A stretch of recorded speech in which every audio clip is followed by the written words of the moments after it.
c'était plutôt une question d'adaptation que de réécriture. Et c'est bien sûr, c'est une question de faire l'adaptation pour le monde actuel.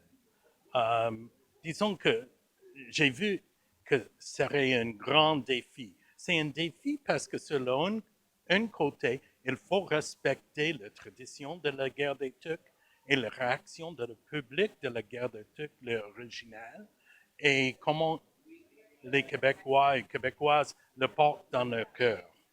Mais de l'autre côté, il faut penser aussi de le reste du monde qui sont plus habitués actuellement à voir les films de Pixar ou de Disney ou n'importe qui et de, de, de plus définir l'histoire. Euh, alors, de faire le pont entre ces deux mondes, ça, c'était le grand défi. Le grand défi. C'était très difficile de faire rentrer les répliques classiques. Um, et on a trouvé des autres lieux pour ça, parce que la structure de le film est un peu différente. C'est la même histoire, mais c'est la structure qui est différente.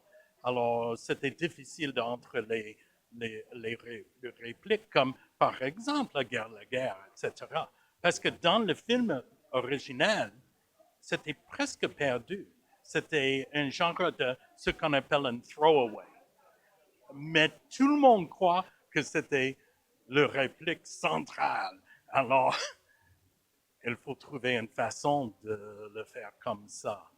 Bien sûr, il y a les scènes qu'on ne pouvait pas utiliser, qui seraient soit trop difficiles à faire en animation ou qui ne contribuent pas à l'histoire comme on a le raconté, ou simplement étaient trop chères, ou les choses qu'on ne peut plus faire aujourd'hui. Par exemple, utiliser les skidoo.